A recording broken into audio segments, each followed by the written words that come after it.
Good morning, Mr. Kisanoff. Shh, please lower your voice. Sorry, sir. It's just that my gout has been acting up again, and my nerves are like little firecrackers. The least little friction can set them off. It must be very painful, sir. Combing my hair this morning was agony. Mr. Kisanoff. What is it, Pachotkin? There's a woman who insists on seeing you. We can't make head or tail out of her story, but she insists on seeing the directing manager. Perhaps if you're not well... No. The business of the bank comes before my minor physical ailments. Show her in, please. Quietly.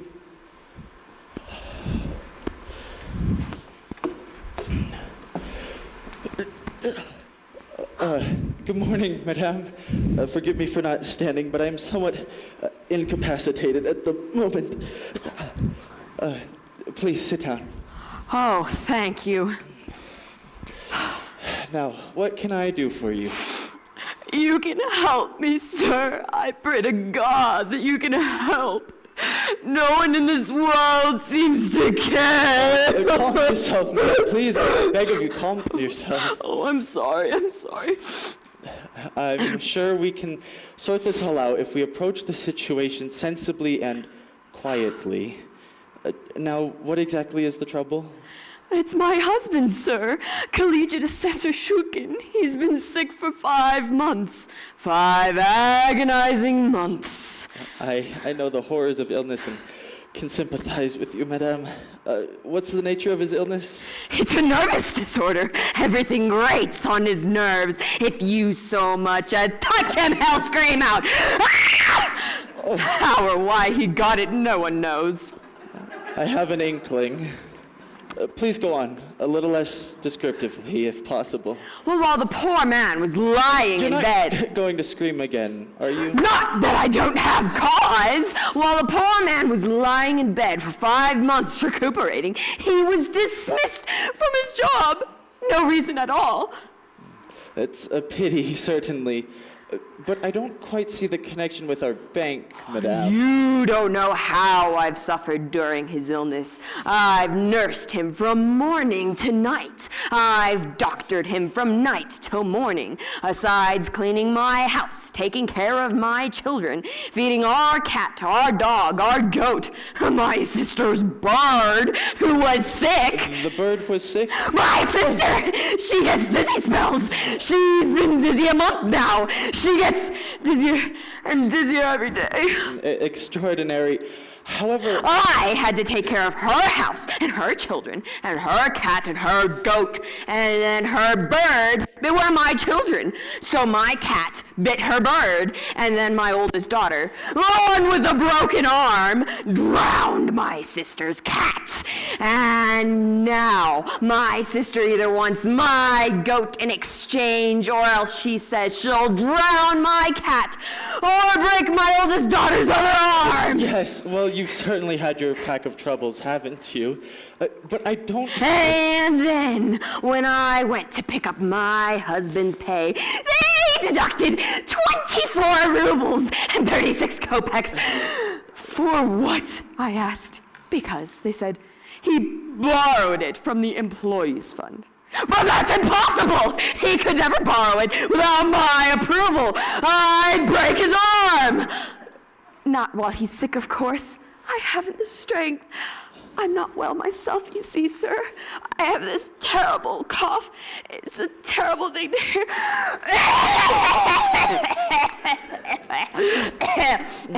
I can well understand why your husband took 5 months to recuperate. But what is it you want from me, madame? What rightfully belongs to my husband. His 24 rubles and 36 kopecks. They won't give it to me because I'm a woman. Weak and defenseless.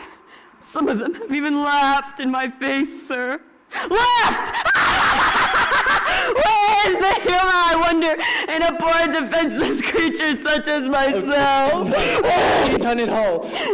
However, I don't wish to be unkind, but I'm afraid you've come to the wrong place. Your petition, no matter how justified, has nothing to do with us. You'll have to go to the agency where your husband was employed. What do you mean, another agency? I've been to 5 agencies so far, and none of them will even listen to my petition. I'm about to lose my mind. The hair is coming out of my head. Look at my hair by the fistful. Don't tell me to go to another agency. Please, madame, keep your hair in its proper place. Now listen to me carefully. This is a bank. A bank. We're in the banking business. We bank money. Funds that are brought here are banked by us. Do you understand what I'm saying? What are you saying? I'm saying that I can't help you. Are you saying that you can't help me? I'm trying. I don't think I'm making headway. Are you saying you won't believe that my husband is sick? Look, here's the doctor's certificate. There's the proof. Do you still doubt my husband has a nervous disorder? Not only do I not doubt it, I would swear to it. Look at it. You didn't look at it. It's really not necessary. I know full well how your husband must be suffering. What is the point of a doctor's certificate if you won't look at it? Look at it! Yes, I see. Your husband is sick. It's right there on the doctor's certificate. Well, you certainly have a good case, madame, but I'm afraid you've still come to the wrong place. You lied to me. I took you as a man of your word, and you lied to me! Lie? When? When you said you read the doctor's certificate, you couldn't have read the description of my husband's illness without seeing that he was fired unjustly. Don't take advantage of me because I'm a weak and defenseless woman. Do me the simple courtesy of reading this doctor's certificate. That is all I ask. Read it, and then I'll go. But I read it. What's the point in reading something twice when I've already read it once? You didn't read it carefully. I read it in detail. Well, then you read it too fast. Read it slower. I don't have to read slower. I'm a fast reader. Well, maybe you didn't absorb it. Let it really sink in this time. I absorbed it. It sank in. I could pass a test on what's written here, but it doesn't make a difference because it has nothing to do with our bank. Then you read the part where it says he has a nervous disorder! Read that part again and see if I'm wrong! Oh, that part! Oh, I see. Your husband has a nervous disorder. My, how terrible. Only I cannot help you. Now please, go. Oh, I'm sorry, Your Excellency.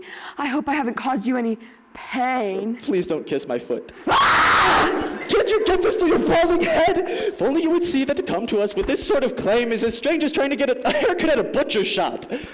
You can't get a haircut at a butcher shop. Why would anyone go to a butcher shop for a haircut?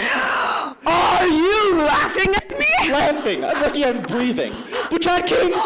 Did I tell you that I'm fasting? I haven't eaten anything in 3 days. I want to eat, but nothing stays down. I had the same cup of coffee 3 times today! Butchard King! I'm skin and bones. I faint at the least provocation. Watch.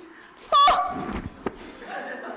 You see? You saw how I just fainted? 8 times a day that happens. Oh. Wrong. Get her out of here! Who let her in my office? You did, sir. I asked you and you said show her in. I thought you meant a human being, not a lunatic with a doctor's certificate. He wouldn't even read it. I gave it to him and he threw it back in my face. You look like a kind person. You read the doctor's certificate and see if my husband is sick or not. I read it, madame, twice. Me too. I had to read it twice too. You just showed it to me outside. You showed it to everyone. We all read it, even the tour man. You didn't read it. You just looked at it. Don't argue. Read it, Butchard King. For goodness sakes, read it so we can get her out of here. Oh, yes, it says your husband is sick. Now, will you please leave, madame? I'll have to get someone to remove you. Yes, remove her. Get the doorman and the 2 guards. Be careful, she's as strong as an ox. If you so much as touch me, I'll scream so loud they'll hear it all over the city. You'll lose all your depositors. No one will come to a bank where they beat weak, defenseless women. I think I'm going to faint again. Oh! Weak! Defenseless! You are as defenseless as a charging rhinoceros. You're as weak as the king of the jungle. You are a plague, madame. A plague that wipes out all that crosses its path. You are a raging river that washes out bridges and stately homes. You are a wind that blows villages over mountains. It is women like you who drive men like me to conditions of husbands like yours. Are you saying you're not going to help me? Hit her, Puchatkin. Strike her. I give you permission to beat some sense into her. You hear how I'm abused? He would have you beat an orphaned mother. Did you hear me cough? Listen to this cough. Madame, if we could just discuss this in my office. Get your hands off of me. Help, help, I'm being beaten. Oh, merciful God, they're beating me. I'm not beating you, I'm just holding your arm. Beat her, you fool! Kick her while you've got the chance. We'll never get her out of here. Knock her senseless. Oh, curse! I put a curse on this bank. I put a curse on you and all of your depositors. May all the money in your vaults turn to potatoes. May all the gold in your cellars turn to onions. May your rubles turn to radishes and your kopecks to pickles. I beg you, stop. Puchatkin, give her the money. Give her what she wants. Give her anything. Only get her out. 24 rubles and 36 kopecks. That's all that's due me, and that's all I want. Go with me. I'll get you your money. Oh, and 1 more ruble to get me home. I'd walk, but I have weak ankles. Give her enough for a taxi. Anything. Only get her out. Oh, God bless you, sir. You are such a kind man. I remove the curse. Curse be gone. Onions to money, potatoes to gold. Remove her! Oh no, my hair is falling out. Oh, and one more thing. I'll need a letter of recommendation so my husband can find another job. Don't bother yourself about it now. I'll be back in the morning. God bless you, sir. She's coming back. She's coming back. She's coming back. She's coming back. She's coming back. She's coming back.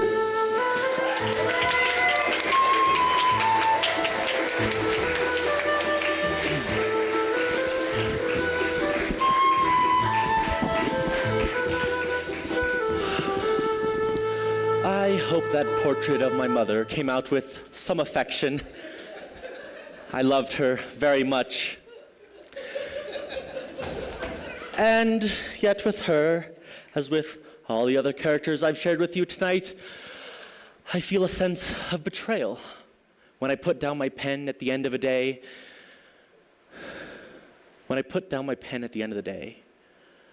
I cannot help but feel that I have robbed my friends of their precious life fluid. What tortures my conscience even more is I've had a wonderful time writing today. But before we go, what was it we were talking about again? Before the story of Cherdyakov? Ah, yes. I was about to tell you what it was as a child I most wanted to do in my life. Well then, funny, but for the life of me, I can't remember. But as I stand here with a great feeling of peace and contentment, somehow I suspect I must be doing it. Thank you for this visit. If you ever pass this way again, please drop in. Good night. Wait! There is an alternate ending. If you ever pass this way again, I hope you inherit 5 million rubles. Good night.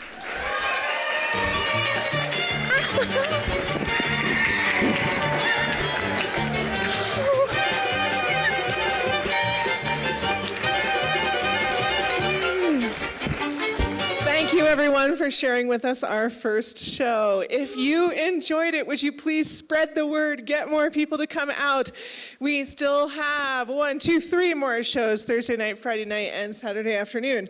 And now we are going to take advantage of your presence just a little bit longer and work on our bows. Could I please have all cast and crew come out here?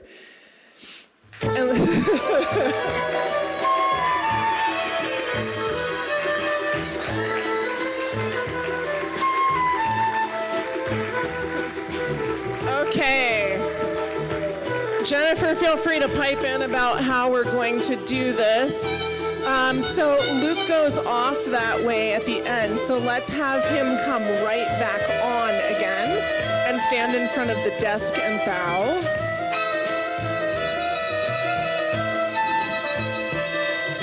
What do you think? Should we leave him till the end? Yeah. All right.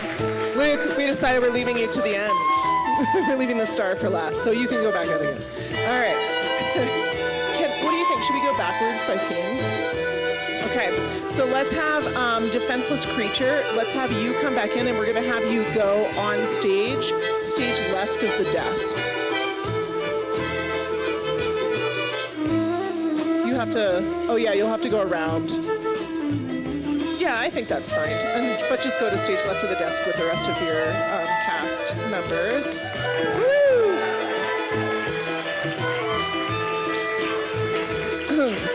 Jana, could we have you go stage right of the desk? Woo!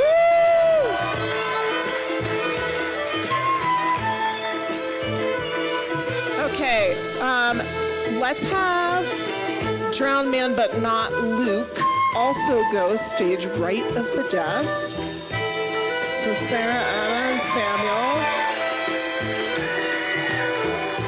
Woo! Let me think. Where do we want Miel to come out? He's the only one in the surgery besides Luke. Do we want him to come out there, or do we want him to go out the end with... Okay, so Luke will have... Or maybe with Sneeze. Okay, all right, sounds good. Yes. Let's have you go at the end with Defenseless Creature. Say again.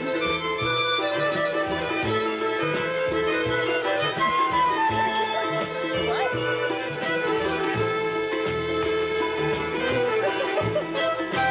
Okay, I love it. Shelby, wait for the sneeze. So Shelby, come down here, wait for the sneeze. All right. I'm blanking.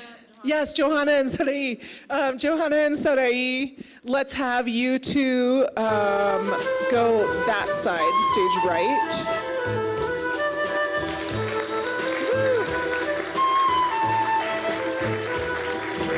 Okay, let's have the sneeze come over here, stage left of Defenseless Creature.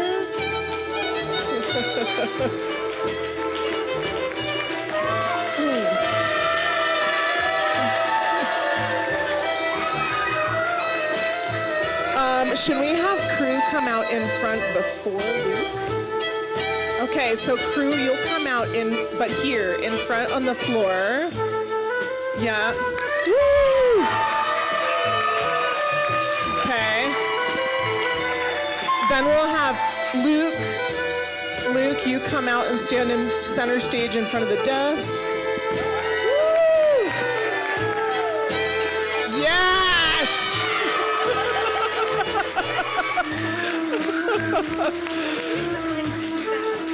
Okay, then let's have any other production people who haven't been out. We should go out with crew.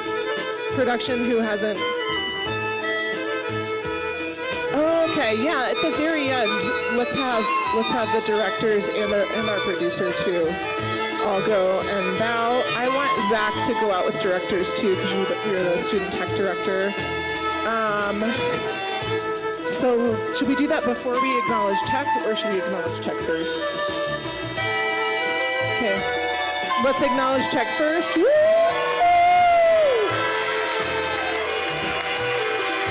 Cynthia, I'll have you go out with crew too, okay? Really, you want to go out with crew? Okay, you go out with crew too.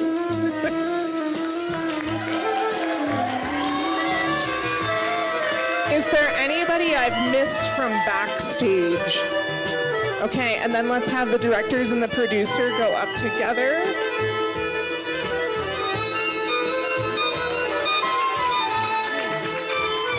Just stand on the rug together, if we can fit. All right, and then everyone, let's all watch Luke for the cue to all bow together. So Luke, we'll watch you. All right, we're all watching you.